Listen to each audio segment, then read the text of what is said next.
Assalamualaikum, jumpa lagi. Nah, pada video kali ini seperti biasa kita akan melanjutkan tentang soal TKP, di mana soal ini pasti akan keluar pada tes CPNS ataupun P3K. Nah, di sini sudah bagian 7 ya. Dan bagi teman-teman yang baru menonton bisa melihat video-video sebelumnya, karena kita hanya membahas 3 butir soal setiap video, jadi kita melanjutkannya di bagian 7 untuk melanjutkan soal sebelumnya. Oh ya, seperti biasa saya minta tolongnya untuk klik subscribe, like, dan juga komen. Dan jangan lupa aktifkan tombol loncengnya supaya tidak ketinggalan informasi terbaru. Nah, langsung saja kita bahas soalnya. Untuk soal yang pertama, di kantor Anda terdapat banyak sekali kertas bekas, maka Anda akan A. Membakarnya, B. Membiarkannya, C. Menjualnya, D. Membuat kertas baru, E. Membuang saja. Nah, di sini kata kuncinya adalah banyak sekali kertas bekas. Nah, mau kita apakan kertas bekas ini? Jadi untuk A, membakarnya ini kurang efektif karena bisa menjadi polusi ya, jadi berdampaknya negatif. Oleh karena itu ini nilainya pasti rendah ya. Kemudian membiarkannya ini juga sama. Artinya kita tidak menyelesaikan persoalan dari banyaknya kertas bekas di kantor kita. Nah, ini juga nilainya rendah. Kemudian menjualnya, nah menjualnya nih oke, namun biasanya berkas di kantor tidak semua kertas dapat dijual. Oleh karena itu ini masih belum optimal ya, artinya masih belum memiliki nilai yang sempurna. Kemudian yang D, membuat kertas baru. Nah, ini baru oke, kita bisa mengolah kertas bekas ini menjadi kertas baru. Nah, ini paling efektif dari A, B, dan C. Nah, selanjutnya kita coba cek yang E, membuang saja apakah ini efektif? Oke, langsung saja kita lihat skor nilai dari jawaban ini. Nah, untuk A nilainya adalah 2, dan yang B jelasnya nilainya adalah 1, kemudian yang C nilainya adalah 4. Nah, menjualnya nilainya adalah 4, dan yang paling tingginya adalah nilai yang D ya, yakni 5. Nilainya adalah 5, artinya membuat kertas baru. Kemudian yang E nilainya adalah 3, membuang saja. Oke, selanjutnya kita lanjut pertanyaan nomor 2. Untuk memenuhi kebutuhan gizi anak Anda sering A. Memberikannya makanan instan, B. Mengajaknya makan di restoran, C. Membelikannya buah-buahan segar, D. Memasak bersamanya, dan E. Menanam sayuran sendiri. Nah, di sini kata kuncinya adalah untuk memenuhi gizi anak ya. Nah, di sini apa yang harus kita lakukan ataupun yang sering kita lakukan untuk tambahan gizi tersebut?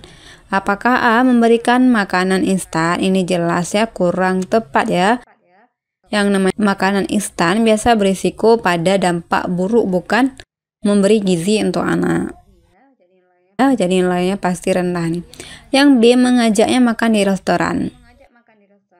Nah, mengajak makan di restoran ini juga belum tentu dapat memenuhi kebutuhan gizi anak, karena tidak semua restoran bisa ataupun mampu memenuhi gizi anak ya. Jadi di sini jelas kurang tepat. Kemudian yang C. Memberikannya buah-buah segar. Nah, ini oke. Memberikan buah-buah segar, namun tambahan gizi anak tidak hanya pada buah, namun juga ada pada sayur, ikan, dan lainnya ya. Oleh karena itu ini masih nilainya kurang tepat. Kemudian yang D. Memasak bersamanya. Nah, ini kalau memasak sudah mencakup semuanya ya. Nah, oke, ini bagus. Kemudian kita cek yang E. Menanam sayuran sendiri. Nah, ini juga oke, sangat efektif karena biasanya sayuran yang kita tanam sendiri otomatis kita akan merawatnya dengan baik dan dapat menghindari dari fantasida yang dapat memberikan dampak negatif pada kesehatan kita. Oke, coba kita cek skor nilai jawaban dari A sampai E. Oke, untuk yang A jelas nilainya adalah 1. Yang B. Mengajak makan di restoran. Nah, ini nilainya 2, seperti kita jelaskan tadi. Tidak semua restoran bisa memenuhi kebutuhan gizi anak ya. Kemudian yang C. Memberikan buah-buahan segar. Nah, nilainya adalah 3 ya. karena ini tidak kebutuhan gizi tidak hanya pada buah-buahan yang segar. Kemudian yang D nilainya adalah 5, memasak bersamanya. Oke, kita dengan memasak bersama si anak, kita bisa mengetahui masakan seperti apa yang disukai oleh anak. Kemudian yang E, menanam sayur sendiri. Nah, ini nilainya adalah 4. Oke, jelas. Kemudian kita lanjut pertanyaan nomor 3. Jika Anda menjadi bagian dari tim SAR yang kebetulan tersesat di suasana bencana, yang akan Anda lakukan untuk keluar dari situasi tersebut adalah A. Menangis dan menyesal karena bergabung dengan tim SAR yang tersesat. B. Mencoba untuk tenang sambil berharap bantuan akan segera datang. C. Mengikuti petunjuk ketua rombongan untuk keluar dari kesulitan tersebut. D. Mencoba menghubungi penjaga posko untuk memandu mencari jalan keluar. E. Mengajak tim untuk mencari alternatif solusi mencari jalan keluar. Jadi kata kuncinya adalah kita adalah tim SAR atau bagian dari tim SAR yang mana tersesat pada suatu bencana ya. Nah, di sini apa yang harus kita lakukan untuk keluar dari situasi tersebut? Untuk A-nya, A. Menangis dan menyesal. Nah, ini kata awalnya menangis dan menyesal. Ini jelas nilainya ini pasti yang rendah ya. Kemudian yang B. Mencoba untuk tenang sambil berharap bantuan akan segera datang. Mencoba untuk tenang. Nah, kata tenang ini berarti kita tidak melakukan tindakan apa-apa untuk bisa keluar dari tersesatnya dalam bencana tersebut.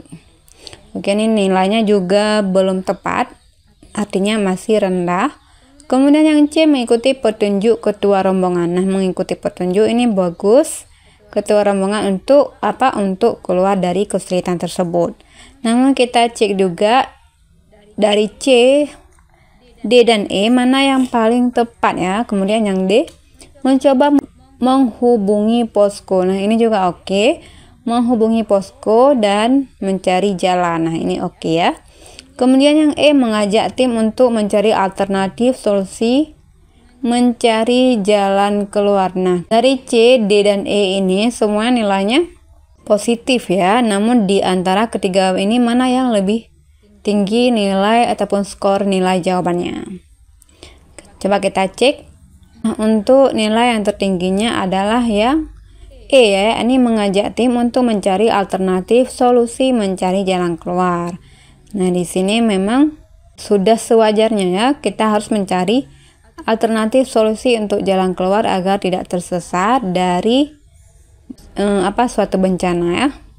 Kemudian nilai yang kedua tertinggi adalah yang D ya, mencoba menghubungi posko. Nah, ini nilainya adalah 4 dan nilai yang C ini adalah 3 ya.